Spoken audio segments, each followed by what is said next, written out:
shopping at your local Walmart. We know it can be a difficult time, and we're working hard to make everyday life a little easier for you. As a reminder, we've adjusted our store hours to make it easier for associates to stock and perform enhanced cleaning and sanitizing across the store. Please remember to wash your hands often, stay home if you are sick, and practice good social separation of at least 6 feet when possible. Loitering inside or outside of the store is strictly prohibited. Thank you for choosing Walmart. Hello, I make this video not a happy man. I'm at the neighborhood Walmart in San Jose, California. And this is what it has become. I did not want to believe it, but it's happening. Does this look like your friendly neighborhood Walmart to you? We tried to get a tour of an immigrant detention center at an abandoned Walmart building in Brownsville, Texas, that houses children. Senator Merkley was not allowed inside. No one would grant him an interview.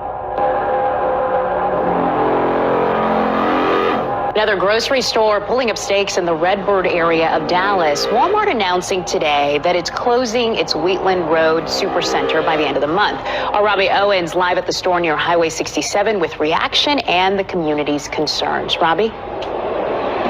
Yeah, Gilmer, when this Walmart here opened more than 30 years ago, I can recall there were at least 3 other grocery stores open in the area.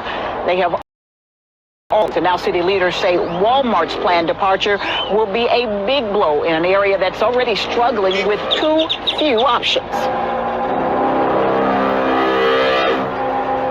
Closing day getting closer and closer for one East Tennessee big box store. Yeah, in 3 days, the pharmacy will be closing at the Walmart on University Commons Way near UT's campus. That is the first step. By the end of the month, specifically March 29th, this Walmart will close its doors for good. New at noon, a Midlands Walmart neighborhood store is permanently closing its doors at the end of next month. A spokesperson for the company tells News 19 that the location on Broad River Road will close on March 29th after only being open about 3 years. The closing location is 3 miles apart from a Walmart supercenter. The last day of operation again will be March 29th. The Walmart Supercenter on the Evangeline Thruway in Lafayette will close on March 29th, the pharmacy on the 15th. Now, the company tells KATC store performance is one of the reasons for the closure. Our Danielle Garcia live at that location. And Danielle, how are customers reacting to the news? Jim, customers tell me they're upset because the next closest Walmarts are in Carencro and in Pinhook. And they also say they're worried about what's next for the store's more than 300 employees. It's heartbreaking. It's more heartbreaking going in there and seeing the workers. They're crying, they're upset, and from what I'm understanding, they're not guaranteed jobs. Mandy Francis lives near this Walmart. A friend of hers has worked here for 20 years.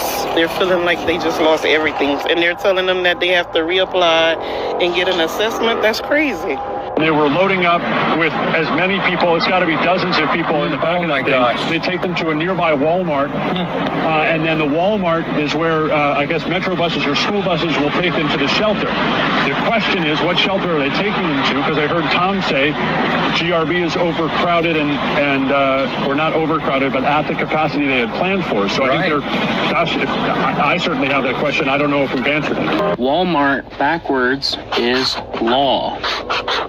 MART stands for Marshall. So, Walmart stands for martial law. Here's a Target that's right across the street, the other side of the road from Gander Mountain.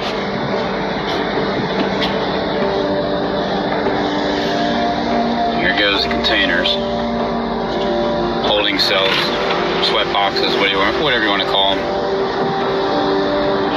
Every store claims that they're remodeling. Everyone. When you ask them.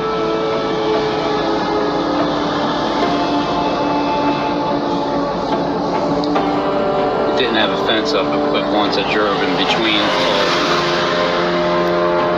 Now it's all fenced. First of all, this is not a war. It's not a war. We want peace, but y'all gotta give us that. If y'all keep coming and taking everything we got, we're gonna take what y'all got. We not playing out here. This is not a war, but we want our rights.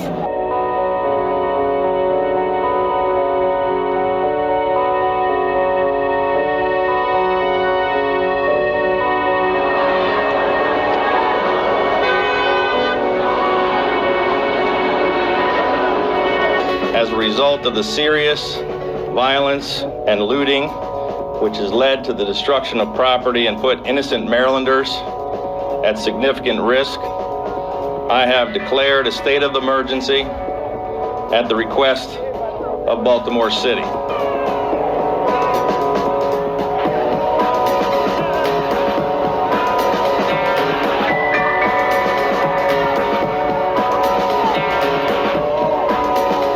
This is not protesting. This is not your First Amendment rights. This is just criminal acts doing damage to a community that is challenged in some ways that do not need this and do not need to be harmed in a way that we have today. Martial law at its most basic level is defined as a law that allows the military to take control of civilian functions in a state or country. When implemented, the military becomes a state or a country's governing body, resulting in civil law, rights, and the habeas corpus being suspended. It's important to note that during a national emergency, your constitutional freedoms are suspended. However, the main difference between a state of national emergency and martial law is that during a national emergency, the military doesn't need to take control of civilian functions. But you should keep in mind that martial law could quickly follow a declaration of national emergency. During both of these scenarios, your civilian rights can be suspended, allowing the government to impose its will, rules, and regulations on citizens.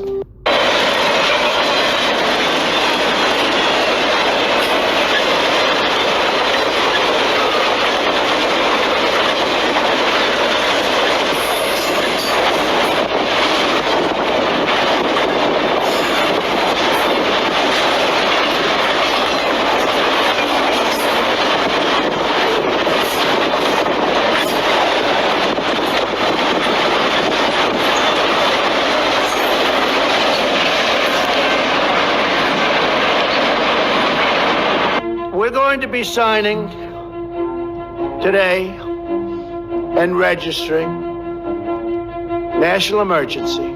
At the studio. Yep. You know, because that's what's coming. What's coming is, see, for years we've been telling you that the martial law is coming, the concentration camps, police state, you know, and people were laughing and mocking at it, you know. But now they're starting to see that the legislation is in place. The police are militarized.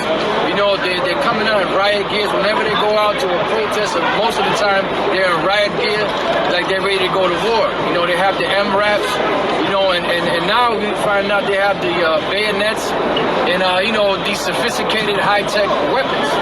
The reason why is because the Mossad is gearing these police, which is the first tier or the first security for the international bankers, to go to war with these people out here. Because ultimately it's to get Jake, but whoever is in their way, they're going to stomp them up. Whether it be an Edomite or an Elamite or an Arab or whatever. They're going to get Esau too, but they're going to get Jake first. They're going to mainly get Jake. They want to fully wipe Jake out. Good. You know? You know? Go ahead. Go ahead, finish your point. Yeah, so basically, you know, that's what's coming down the pipe.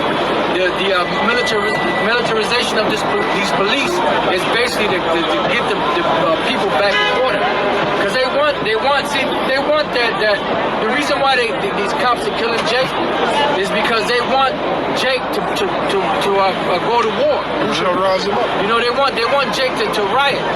They want Jake to start killing people and taking revenge, so that that'll justify them coming in with the police, with the military, and smash them, right?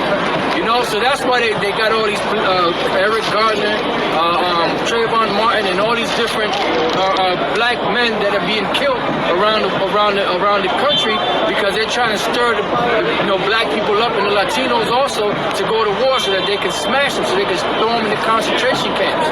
That's what's happening. Use those high. That's it. That's what they want to do. They have lasers, man. Yeah. There's a move.